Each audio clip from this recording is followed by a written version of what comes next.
Hockey is officially back. The Boston Bruins hit the ice Monday for day one of training camp ahead of the season opener on January 14th. Mariah, Janos, and Evan Marinofsky here. Evan was at camp, so he's here to fill us in on all the good stuff that went down. Let's start with Big Z.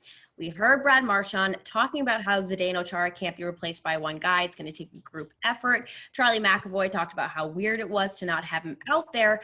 But was there any indication Monday as to what the plan is for that left side of the Bruins defense? Well, that's really the biggest question mark going into this training camp. There's no other area that is so going to be highly scrutinized over the next couple of weeks than that left side of defense, and Twitter sure loves to do that. From today's camp, I think the biggest thing is there's not one solution. They're going to try a lot of different things there. I don't think it's just going to be one guy they can plug in and they're going to take 21 minutes a night, penalty killing, playing D-zone draws. I think it's going to be a lot of different stuff. And, today the D pairings were Jeremy Lauzon and Charlie McAvoy, and then Mac Grzelcyk and Brandon Carlo. Now they were in different groups. So maybe when you put them together, they, maybe put Grzelcyk and McAvoy together like we kind of assumed they would. But it does make sense with what they have. I think, if you're going to put Jeremy Lauzon in that top four, there's a lot of question marks around Jeremy Lauzon. And he sat out a lot of the postseason in the summer because Cassidy scratched him, but Cassidy did really like him back during the regular season, and he likes him in general. He talked well of him today. So I think it's going to be that.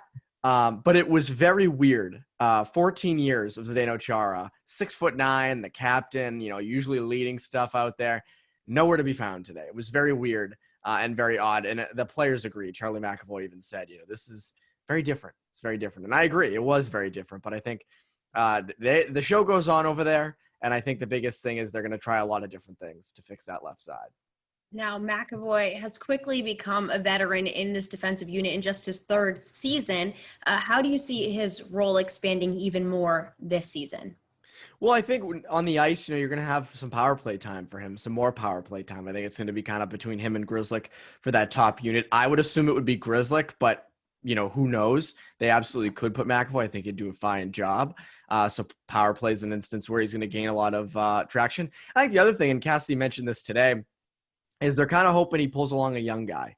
That's sort of what McAvoy's benefited from being with Chara's. Chara's kind of pulled him along the past few years. Now, that's kind of McAvoy's position. Now, McAvoy's much younger. He's only, I believe, 23, which is crazy when you think he's only 23 years old.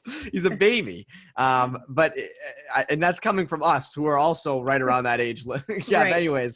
But I think for a guy like McAvoy, there's going to be some added responsibility, if he's with Jeremy Lauzon or if he's with Jacob Saboril or, Connor Clifton or whoever on that right side. I think that it's going to take some extra, effort from him.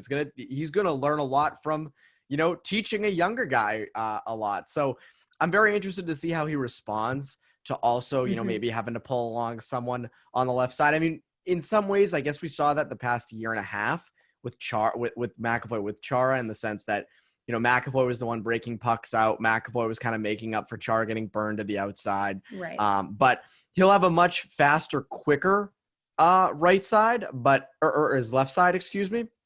But I do think that, for him, it really will come down to the smarts and the experience of that person on the left side.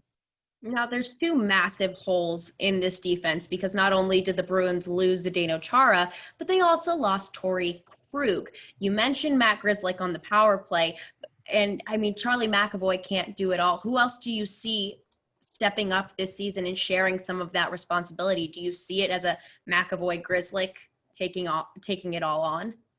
For the power play, I would say yes. I would say yes because, you can put a forward on defense with them. You can have obviously Grzelcyk and Pastrnak, or Grzelcyk and Krejci usually, or McAvoy and Pastrnak, whoever you'd like. I think on the power play, it'll be those two. I don't see any other defenders stepping up really for that power play time. I mean, if Vakanainen suddenly comes alive, or Connor Clifton's kind of a crazy offensive player, but I don't think he's really power play-ish. I think he's more just like rush the puck, skate straight ahead, and go towards the other team's net. But I think, on the rest of the defense, Brandon Carlo is going to be getting a lot of penalty killing time. I mean, I would say he's probably going to be their primary penalty killer. On top of that, Jeremy Lozon's another guy we mentioned.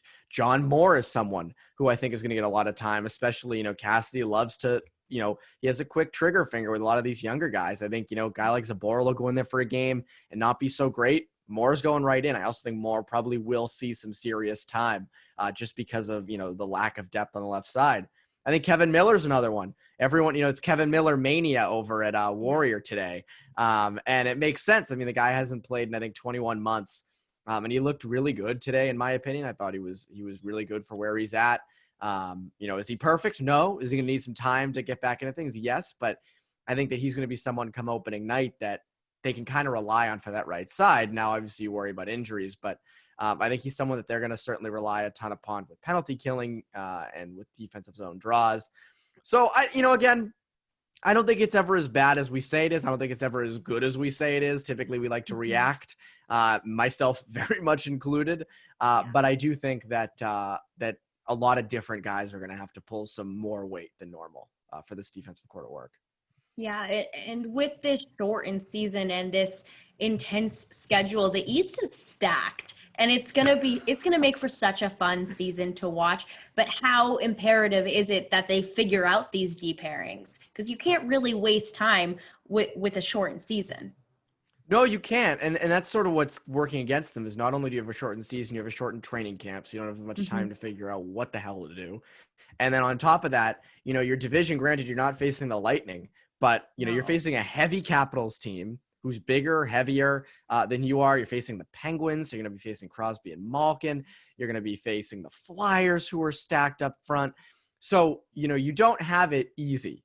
You're going to have to figure this out. You're going to have to figure out who's going to be that deep pairing that goes against those top, who goes against the Claude Giroux line on the Flyers, who goes against Alex Ovechkin, who goes against the Crosby line, and how do you, match the next pairing up against Malkin. So they have a lot of things to figure out. They don't have a ton of time to do it. But it is very imperative that they figure it out at some point, because I do think that there's going to be a lot of question marks with this D. And I don't think this, and Cassidy even said, this is not going to be something that's figured out by January 14th. This is something that's going to take a long time. Yeah, I guess we're just going to have to wait and see what happens, but we will keep you informed as much as we possibly can. For all of our Bruins coverage, head to clnsmedia.com and subscribe to our YouTube channel over at Bruins Rinkside.